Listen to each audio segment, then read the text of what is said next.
Oh, hello there. I didn't see you come in. We have such things to discuss. The hostel that I stayed at last night, or I guess hotel, there's a very fine line between hostel and hotel. I guess here, hotel is anything where you have your own bathroom. Which, by the way, the shared bathroom thing worked out okay. I didn't have any real issues with that. Although I woke up in the middle of the night paranoid that I had accidentally locked the person out of the bathroom, but I didn't, so that's good. That hostel didn't have a complimentary breakfast, which, again, a lot of these places are like $10. I can't really expect that. Some of them do have breakfast, but it's usually like just toast and stuff, but so I'm not going to fault them for that. I needed to eat something somewhat nutritious for once, because I've just been having so much like just meat and rice since I got out here. So I went down to 7-Eleven next door and I got a banana, which they wrap individually, and then they actually cut off like the stem, so you're supposed to open it like to me it's a more normal way. You open it from the bottom, like that's how monkeys open them. And then I had a carrot and orange juice, which is pretty good, and then I was trying to find anything with fiber. Like the closest I could find was just some, I think it was like a Kellogg's cereal bar. I think it was mostly just almost like a candy bar though. I'd have to walk to my next hostel since it's not really on a, like I could take a bunch of buses, but I don't know if I want to have to deal with buses here. Sometime I might, but I'd rather just walk and see more of the town than sit on a bus. Some of the buses don't even have air conditioning, and I don't know like how the fares work on that. I had to walk through Chinatown.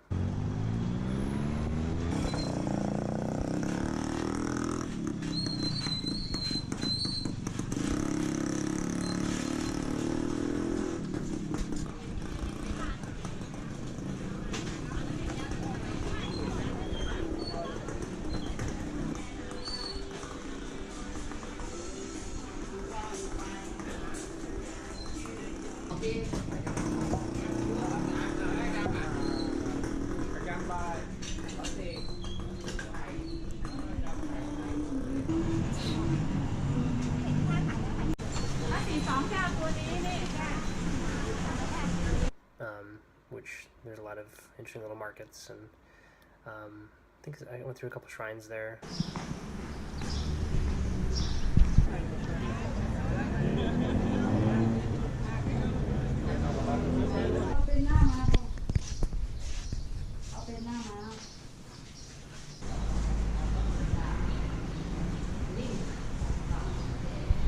I saw a lot of animals today. I saw like one of the shrines there, like chickens.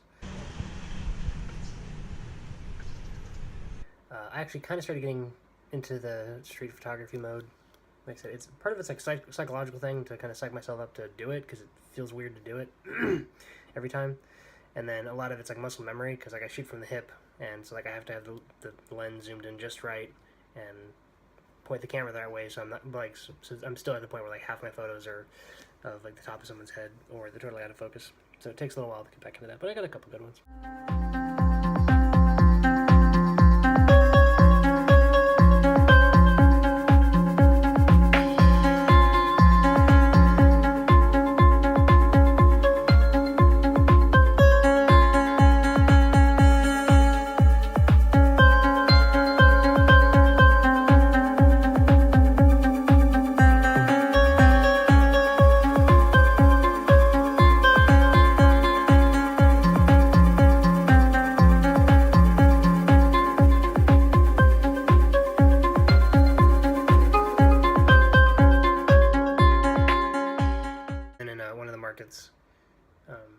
There was this guy lying on the ground. I think he was missing one or both legs, and he had a little beggar's bowl. And this is like a really narrow market, and that was an interesting. It was a very obtrusive begging method, which I thought was interesting, because people literally have to like walk over him, and so he stands out, and then you take pity on him because he's just laying on the ground. What was frustrating with the hostel, this new one, was I couldn't find it on my GPS app, the offline one, and so I was like trying to compare before I headed out this morning to find like landmarks, and I couldn't, like I could see landmarks, but I couldn't like orientate myself, or orientate, yeah. So I couldn't figure out like which direction I was looking at, because the maps were like rotated and stuff. I was kind of lost for a little bit after I got out, after I emerged from Chinatown, and then so I went to this little cafe that said they had free Wi-Fi.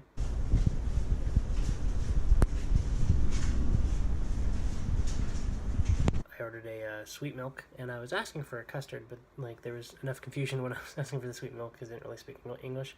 Or maybe, in retrospect, I think they were just asking if I wanted ice, but I wasn't expecting that question, so like I assumed they misheard me. I think so. Maybe they spoke English, and I'm an idiot. The sweet milk. I don't even know what to compare it to. It's like, honestly, it's like a toned down version of like, I think like a bubblegum flavor or a cotton candy flavor. I really couldn't place it. It was good though. I should have asked for no ice. I don't know why I keep getting ice, because like it's such a waste of volume. I could have gotten a lot more to drink. They had Wi-Fi, and they posted the password on the wall, but the password was in Thai. But then luckily I figured out where I was, and so I found the hostel.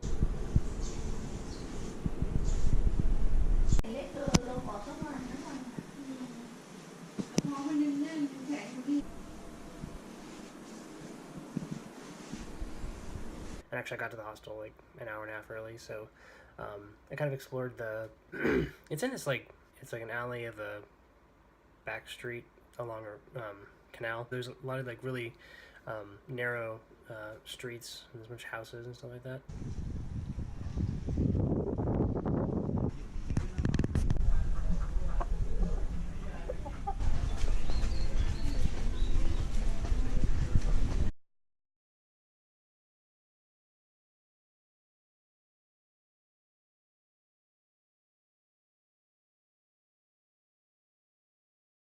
The area that I'm staying is actually really close to what's called Khao Road, which I guess is kind of like the big destination for backpackers.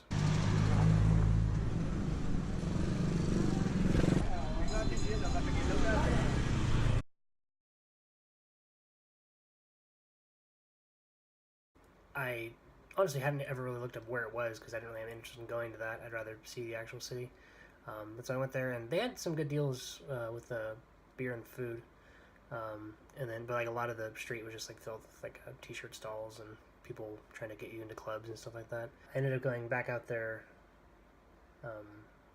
later, or for dinner just now. Ironically, so my first actual like Thai meal here, other than the breakfast with the fried rice, was at an Indian restaurant. I felt bad because like they're like, they brought me the Indian menu first, and then they're like, do you want Indian or Thai? I was like, can I get Thai? I felt like I was insulting them, but it's like I got one thing at a time. I gotta have Thai first when I'm in Thailand. On the street, I don't know if I got any footage of this, but there's girls holding all these like trays of like fried scorpions. I guess they're fried, maybe roasted scorpions. I'm not at that point yet where I could psych myself up to do that. I might have to start with like fried, I don't know, some kind of larva. Something that I could basically just convince myself is a somewhat odd French fry. I could probably do that. There's actually, when I was walking back, I saw another guy on the ground, like the guy in Chinatown. Or this guy was moving. He's kind of writhing, and I was like, what is happening? I don't know if like he was like getting kicked out of a bar or something like that. It's only 4 o'clock or 5 o'clock. And then it turned out, I guess, someone was like giving him a foot massage or something like that, so he was like writhing in agony and pain or in pleasure or whatever. This is probably the most that I've been around other tourists, I guess. Since I'd been spending a lot of time in more suburban areas, I've gotten kind of used to just kind of being in the populace or whatever. And so like there's little things like crossing the road here, which still kind of scares me because like there are a couple definitive like intersections with like actual stoplights and stuff like that, but in general you just kind of walk out and hope that the drivers slow down for you.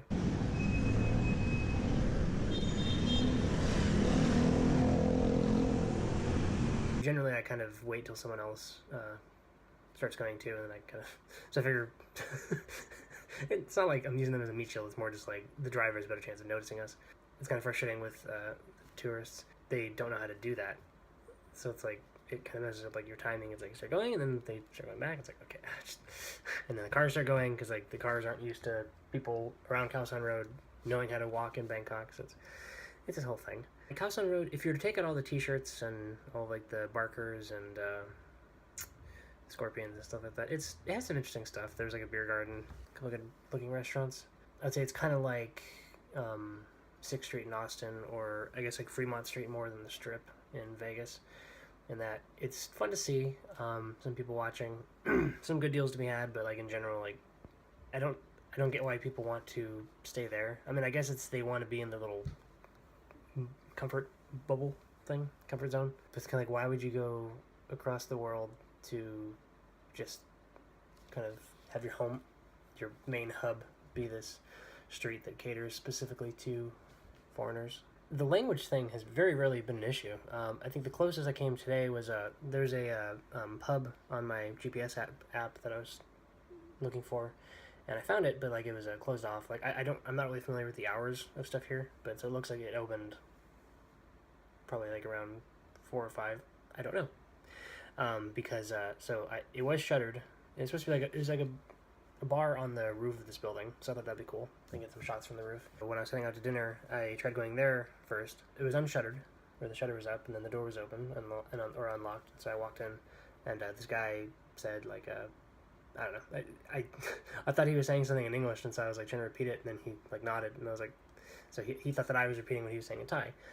So I'm assuming he either said, we're not open yet, or he said like, no whiteys or something like that. I don't know. Yeah, that's probably like the biggest language barrier I've had here. It's weird that people would try to stick to these main areas as far as tourist destinations for avoiding cultural and language barriers and stuff like that. It's amazing how off my sense of geography was here, and like it's like I could have very easily just looked at a map of all this stuff, and I did. I was looking at maps, but like it's like my brain wouldn't process it because like I don't know if it's like sometimes like the part that I thought was the southern peninsula is actually like the western peninsula, and so my whole view was kind of warped. But generally, I'm much more of a visual learner as far as like once I go through a place, I kind of build up a mental map of it. A good learning experience, just kind of going in blind and trying to figure stuff out. Like, 'cause I have my GPS app where like I'll look up a specific destination I'm going to. It's generally my next hostel or whatever, or I'll look for nearby restaurants.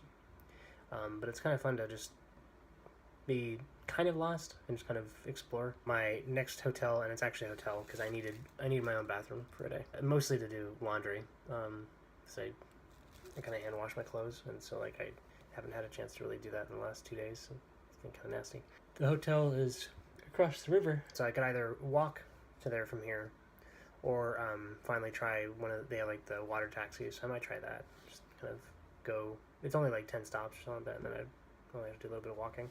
And I might prefer that because ironically today, which is like the day that I walked the least probably of the whole trip, I started getting blisters. So I need to kind of take a break on the walking. Got a couple of snacks.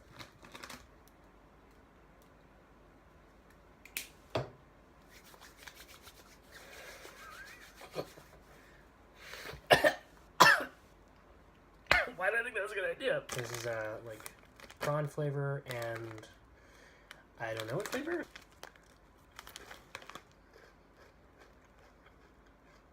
Wow, that's really weird. When you first take the bite, it's basically just tasting like a shrimp chip. Have you ever had those from the Asian markets around the States?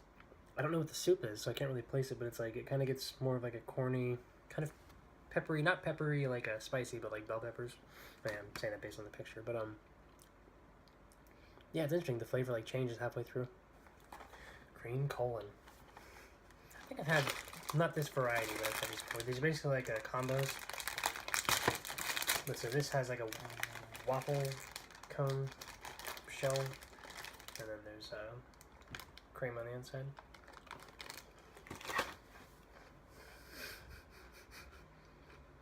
I could very easily get fat in the city. Sucks because pretty much all the ingredients are always just in Thai. Occasionally they'll be in Chinese or whatever, but so like I never really know what I'm getting. Like when I was trying to find stuff with fiber this morning, I tried to get something that looked like it had fiber in it, and they call Wi-Fi here Wi-Fi. And I was at one of the bars on Khao Road. The guy is offering the Wi-Fi password to another tourist, and the guy was saying, like, "Oh no, I'm good." And then so I was trying to get his attention, and then I was like, "Wi-Fi?" He's like, "Wi-Fi, Wi-Fi." I was like, "Wi-Fi, Wi-Fi." So it's an interesting little exchange. I'm getting used to the humidity, which is good. Like I'm still getting very sweaty, but like when the first day that I got here from the airport, it was just like unbearable, and now it's like just gonna put up with it. It's like I'm like crashing at like 8 o'clock and then waking up at, some nights it's like 2 o'clock. I think last night I woke up at like 12:30 or something like that. And then I think I was able to go back to sleep for a little bit, around like 5, and then I woke up at like 7 or something like that.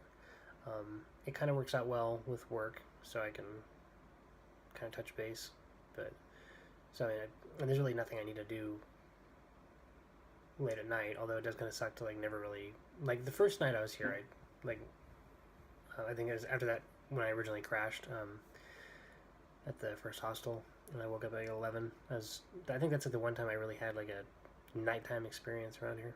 Bangkok is a very different city at night, so I do kind of regret that, but it is nice being able to just kind of take care of work really early in the morning, and then so come breakfast time I'm pretty much done, and I can just kind of wander around carelessly or carefree for the day. So I don't know if I want to adjust it so I'm waking up at a normal time. I mean, like if I'm gonna be living around this area for the next year, it's like at some point I do need to adjust, but I don't know, might be handy to stay on this time, because it's not like that drastic of a thing. It's not like I'm going to sleep at like noon and waking up at 8 p.m. or something, so I might put up with it.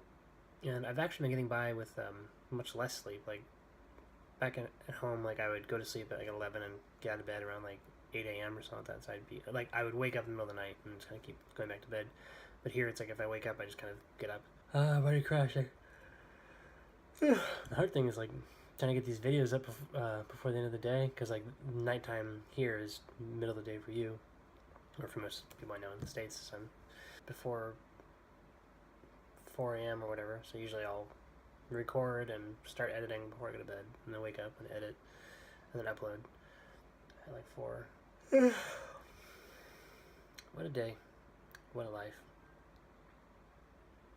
I feel like I should have like a consistent intro and outro, but I feel like it's a waste of time, so I just feel like I should just end these when they're done.